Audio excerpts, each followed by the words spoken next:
was a true joy and unique challenge. There was a gravity and responsibility to truly honor the Holy Land in the way that it deserved.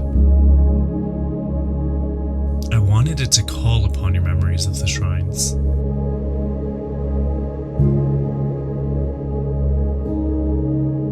And of the beauty of the temples.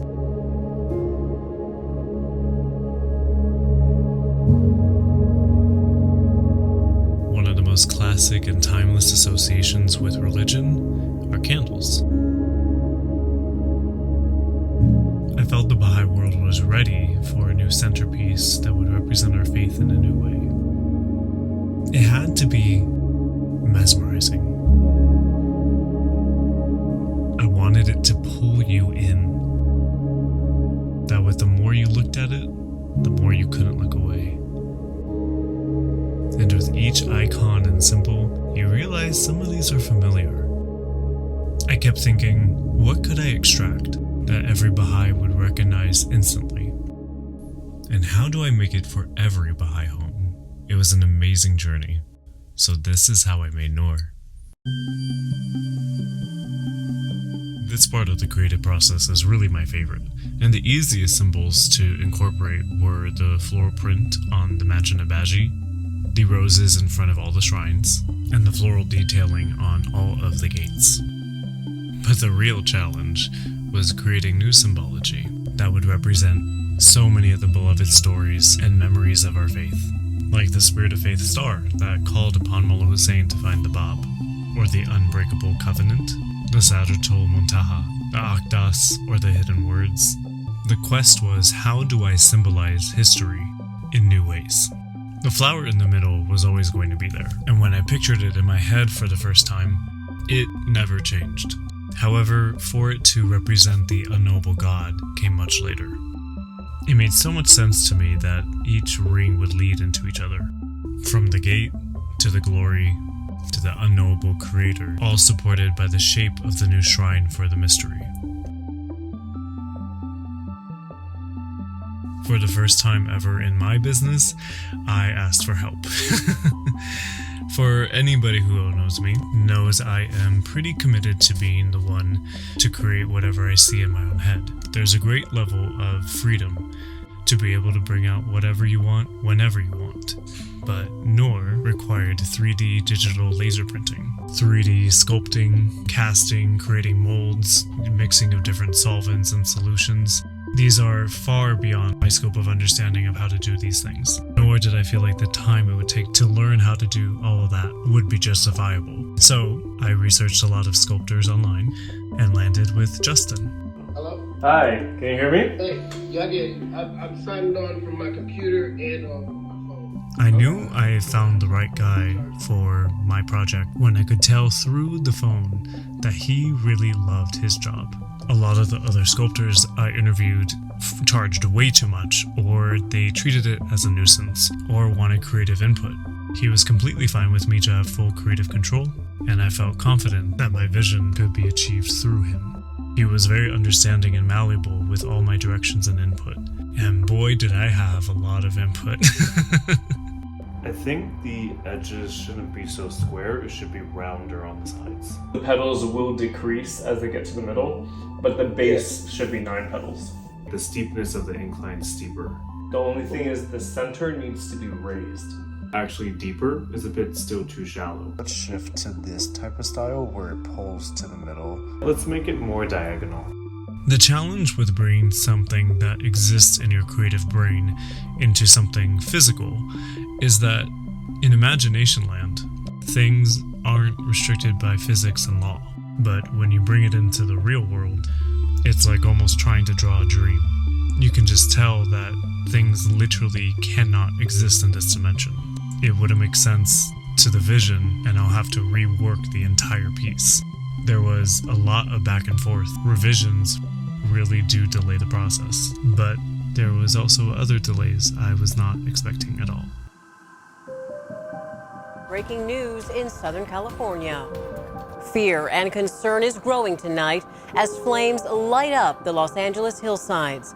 Firefighters are scrambling to contain several major fires tonight. Friends are texting me videos of their backyards that are on fire. Mountains are on fire, they can see it from their home. They're going to be turning off the power lines so that there is no more potential fires sparking from broken power lines. It's just weird to be sitting in a place where you can come back in a week and it might not even be here. And it's not a story on the news, it's your home. So I am evacuating.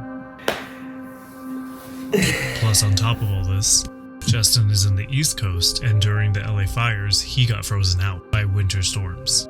So he had no access to electricity or internet for a couple of days, delaying me being able to receive his revisions from my previous input, give approval, and then send more revisions for it to be achieved and to finish the project. It was a real test, and the process is designed to be back and forth, and time has to be flexible. That's the nature of these types of things. And not having it in my hands was increasingly testing my patience as we were getting closer to a Yamiha. But thankfully, everything always works out. When Justin finally sent me the videos of it being printed, first off, mind-blowing, but also so incredibly exciting to see something finally coming to life.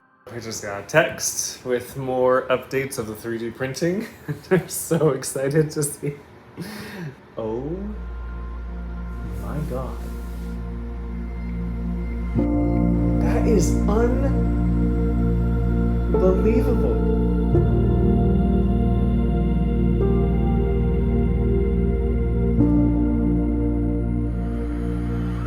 This is so cool. What felt impossible was finally becoming a reality. It felt like I had created a dream, that anything really is possible. I was waiting, practically with bated breath, waiting for this candle mold to arrive, and when it finally did, I went straight to the kitchen and started pouring the wax to my first ever candle. Finally here, so. Oh, it's really fresh juice. That is... like, to see it in my mind and now have it in my hands is such a fulfilling experience.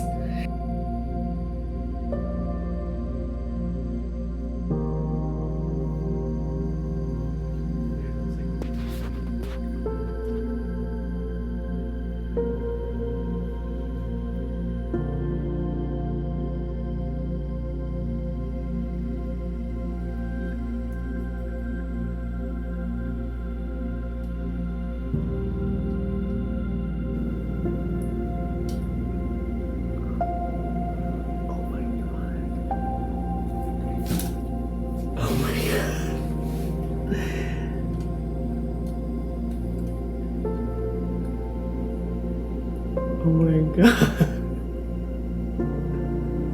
I actually did it. Like, I actually did it! Oh my god. I'm so happy. Wow. To finally be able to hold it and see how intricate and how precise this printing was blew my mind. I can't believe that this is literally sculpted from light.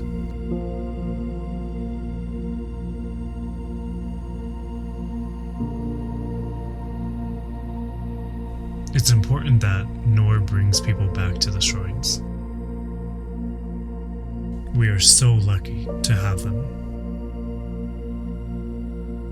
It's so pure and dignified, and I know all of us have our own stories and memories that call us back to it in our own ways.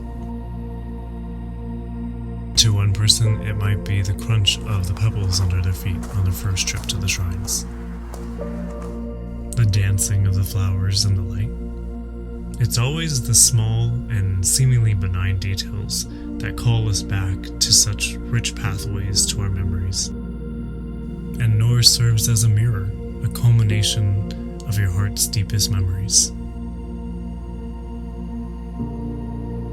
To see how people have honored its beauty and received its message has been so inspiring and moving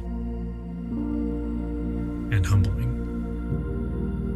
Sometimes as artists, we wonder if the message is being received when we put art into the world. I've been doing this for a very long time, and many different expressions have landed in many beautiful but diverse ways.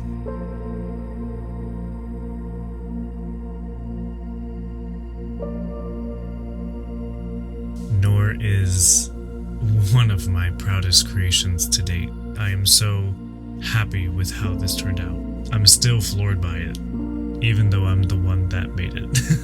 And I want to thank Justin specifically so much for his incredible malleability and willingness to work with me on this project. You did an incredible job for all your hard work. You did amazing. Thank you so much to everybody who has embraced Noor into their lives. And I hope it brings you as much light and joy and love as it did for me when I was creating it.